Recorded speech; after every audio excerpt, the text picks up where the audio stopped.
င်းထွက်လာတဲ့အချိန်မှာမင်းတို့ဘလို့ပုံစံဖြစ်သွားတာလဲဒါဟိုကောင်းတဲ့ဟာတွေကတော့ရှိဗျာကောင်းတာတွေကတော့မပြောတော့ပါဘူးကောင်းတာတွေကတော့တော်တော်များများလေးမြင်နေရဆိုမကောင်းတာပဲပြောမကောင်းတာဆိုတာဗျာသူတို့အဲ့လိုဟိုသူတို့အဆင်မပြေတဲ့ဟာပေါ့မင်းတို့အရင်ပုံစံမဟုတ်တော့ဘူးပုံစံကြီးပြောင်းသွားတယ်မကြိုက်ဘူးဘာပုံစံကြီးလဲဆိုအဲ့ဒါကတော့သူကဟိုနိုင်ငံမှာလည်းရှိတယ်အဲ့လို weekend တို့ဘာလို့တော့အဲ့လိုမျိုးပုံစံစချင်းတဲ့အချိန်မှာအဲ့လိုပြဿနာရှိတယ်သူတို့အဲ့လို style စချင်းချင်းဆိုလူတွေကဘာတွေလုပ်နေရလဲပေါ့နော်အရင် style မဟုတ်တော့ဘူးမင်းတို့ကပြီးတော့အရင်တော့အဲ့လိုအဆွေးတချင်းဆိုတာများတယ်လေသူအပေါက်ဆုံးတချင်းအနောင်ဘွဲ့တချင်းဆိုလို့ရှိရင်လည်းအဲ့လိုလုံးဝအသေးကွဲတဲ့အကြောင်းအရာပဲဆိုတာဆိုတော့ကျွန်တော်တို့ဖြစ်ချင်တဲ့ပုံစံကကြတော့ဟိုမှာ Sabrina Carpenter တို့ပြီးတော့နောက်အဲ့လို Jessie Reyes တို့ဘာလို့ကျွန်တော်တို့သဘောကျတဲ့ဟာတွေရှိရဗျအဲ့လို pop artist တွေအဲ့ဒီဟာနဲ့အဲ့လိုအဲ့က pop artist တွေမှာဆိုလို့ရှိရင်တို့တုံးတဲ့အဲ့လို riff and run တွေပါတယ်အဲ့လိုဟို R&B ဘက်ကအနွယ်လေးတွေတိတိလေးတွေသိရမလားအယူအဆလေးတွေနည်းနည်းလေးတွေပါတယ်အခု pop တွေကအရင် pop တွေလို့မဟုတ်တော့ဗျာအဲ့လို riff and run တွေပါတယ်လည်းတုံးတယ်ကျွန်တော်တို့ကအဲ့လိုမျိုးဟာ style ပြီးတော့နောက်တစ်ခုကအဲ့လို visual look ကအစားအဲ့လိုမျိုး theme လေးတစ်ခုလေးနဲ့သွားချင်တာဆိုတော့ပုံစံကအမြင်မှာပြောင်းသွားတာဟိုတချင်းနဲ့မဟုတ်ဘူးဗျာအဲ့လိုမြင်ရတဲ့အဲ့လို make up look ကအစားဝတ်စားဆင်ရင်ပုံကအစားကျွန်တော်တို့ကအဲ့လို change မယ်ဆိုပြီးလုပ်လိုက်တော့အများကြီးပြောင်းသွားတော့အားလုံးတော့အဲ့လိုမျိုးနည်းနည်းတော့စိမ့်နေမှာပေါ့နော်အခုအစ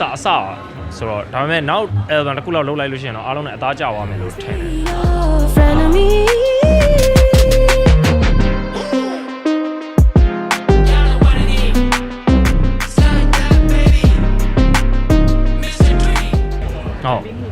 ဟုတ်ကဲ့ကျွန်တော်ရဲ့ off team ရယ်ပေါ့ကျွန်တော် team ရှိတယ်ကျွန်တော် creative team ရှိတယ်အဲ့မှာတော့ကျွန်တော်တို့ပေါင်းပြီးတော့ music video ဆိုလို့ရှိရင်ကျွန်တော်တို့ဘယ်သူတွေနဲ့ရိုက်မယ်ပြီးရင်သူ့ကိုကျွန်တော်တို့ item ကိုဘယ်လိုမျိုးလုပ်ခိုင်းမယ်ပြီးရင်ဟို fashion ကိုတော့သွားမယ်ဆိုလို့ရှိရင် Japan anime တွေပါတယ်လေကျွန်တော်တို့ကကြည့်တယ်ဗျာကျွန်တော်ဆိုတော့ရှင်တွေရကြည့်တယ်သူကကြည့်တော့အဲ့လိုကျွန်တော်လည်းသဘောကျတာတွေရှိပါတယ် anime ဘက်ကအဲ့လို look တွေကို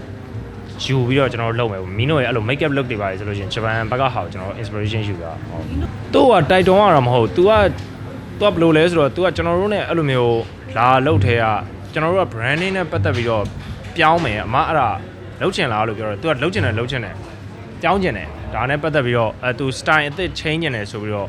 तू ကိုနိုင်ကလိုလားလားနဲ့လုပ်တာဆိုတော့ तू နဲ့အဲ့ဘိုင်းမှာတော့အဲ့လိုဘာမှများများသားသားညှိရနိုင်ရတာမရှိဘူးအားရတဲ့ဟာတွေလည်းရှိတယ်အားမရတာတွေလည်းရှိတယ်ပေါ့နော်အားမရတာဆိုလို့အားရတဲ့အပိုင်းဆိုလို့ရှင်တော့ဒီဟို style change သွားတဲ့ဟာနဲ့ပတ်သက်ပြီးတော့အားရပါတယ်ဒါပေမဲ့အဲ့လိုကိုလိုချင်တဲ့ဟာ10ဆိုလို့ရှင်10လောက်ထိမရောက်တဲ့ဟာတွေတော့ရှိတာပေါ့ကျွန်တော် expectation လောက်တော့မရောက်တဲ့ဟာတွေတော့အများကြီးပဲဟိုကျွန်တော်အားမရတာဆိုလို့ရှင်မင်းတို့ခွင်မှာဆိုကျွန်တော် missing အားမရဘူးဗျာကျွန်တော်မှမဟုတ် missing ဆိုရဲကျွန်တော်ညီလီယွန်လည်းအားမရဘူးသူကိုယ်တိုင်လည်းအဲ့လိုဒါအချိန်နဲ့ထပ်ပြီးလို့ရှိလို့ရှိရင်ကျွန်တော်တို့ဒီတက်ပိုကောင်းတဲ့ missing ထွက်နိုင်တယ်ပေါ့အဲ့ဒါအားမရဘူးပြီးတော့နောက်မီနိုနဲ့ပတ်သက်ပြီးအားမရတာဆိုလို့ရှိရင်ကျွန်တော်တို့ကခုနလေအဲ့လိုသူရင်တော့အဲ့လိုမဆိုခဲ့တဲ့မဆိုဘူးတဲ့အဲ့လိုမျိုး line ကိုတွားရတာဆိုတော့သူ့အတွက်ကအဲ့လိုမျိုးအသက်အဆန်းလိုမျိုးတချို့ဟာတွေကဖြစ်တယ်အဲ့လို vocal registration လုပ်တဲ့ဟာတွေဆိုလို့ရှိရင်လည်းတချို့ဟာတွေမှာနည်းနည်းခက်ခဲတာရှိတယ်သူက head နဲ့ miss နဲ့ဟိုရောနေတာရှိတယ်ဗျာဟိုဘက်ကကျွန်တော်တို့ဆိုသေးခြင်းတဲ့ artist တွေရဲ့ပုံစံမျိုးအဲ့လိုမျိုးလုပ်တဲ့အခါမှာတော့အဲ့လိုrecording အချိန်ကအဲ့လိုကြာတယ်4-5လလောက်ကြာသွားတယ်အဲ့ဒီဟာတခုက4-5လလောက်ကြာပေမဲ့ကျွန်တော်တို့လိုချင်တဲ့10ဆိုဗျာ10မရဘူးဗျာဥပမာ9လောက်ထိရောက်လိုက်တယ်ပေါ့အဲ့ပိုင်းမှာတော့အားမရဘူးဒါသူကိုယ်တိုင်လည်းအားမရဘူးလို့ပြောပါတယ်ဆက်ပြီးကြိုးစားမယ်လို့ပြောတခုနဲ့တခုအဲ့လိုမျိုးဇလန်းလိုမျိုးတော့ဆက်ဆက်နေရတော့မရှိဘူးအဲ့လို main ကလေးတယောက်အဲ့လိုမျိုးဟိုလိုမျိုးပေါ့အဲ့လိုစိတ်ကူး main ကလေးတယောက်အဲ့လိုမျိုးတချို့ဘဲနဲ့တွေ့ကန်နေရောအဲ့လိုစိတ်ကူးရင်တဲ့ဟာလေးတို့ပါတော့အဲ့လိုမျိုးလေးရေးတာပါအရန်ကြီးမားတော့မပါအဲ့လို pop ဖြစ်တဲ့ဟာလေးရေးတာဒီဘက်က pop artist တွေသဘောကျတယ်ကြိုက်တယ်ဟိုပြီးတော့သူတို့ကအဲ့လိုနိုင်ငံသချင်းတွေပါတယ်နားထောင်တော့အဲ့လိုဒီဘက်ကမှာအဲ့လိုဟိုဟာတချင်းနဲ့မဟုတ်ဘူးသူတို့အဲ့လိုဘလို့နေထိုင်ရမယ်ဘာညာ social media မှာ post ကိုဘလို့ပေးရမယ်ဓာတ်ပုံဘလို့တင်ရမယ်အားဆိုသူတို့သိတယ်ဒီဘက်ကကလေးတွေတော့သဘောကျပါတယ်ဟုတ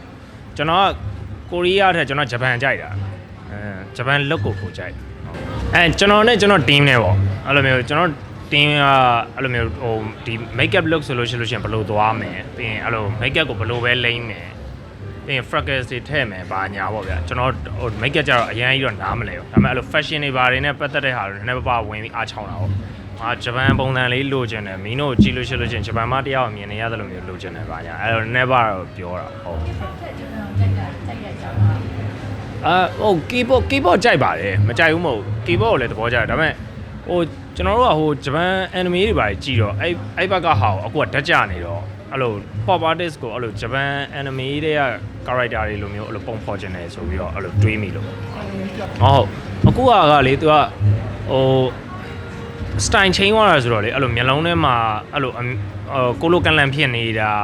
အားမဟုတ်အဲ့လိုမျိုးဘာတွေစိုးနေရလဲအဲ့လိုမျိုးဖြစ်ကောင်းဖြစ်နိုင်တယ်ဒါဟိုကစက်တော့ဆုံးချင်းချင်းဆိုတော့အဲ့လိုတွေဖြစ်မှာပါလို့ဟိုကြိုးစားပြီးတော့အဲ့လိုမင်းတို့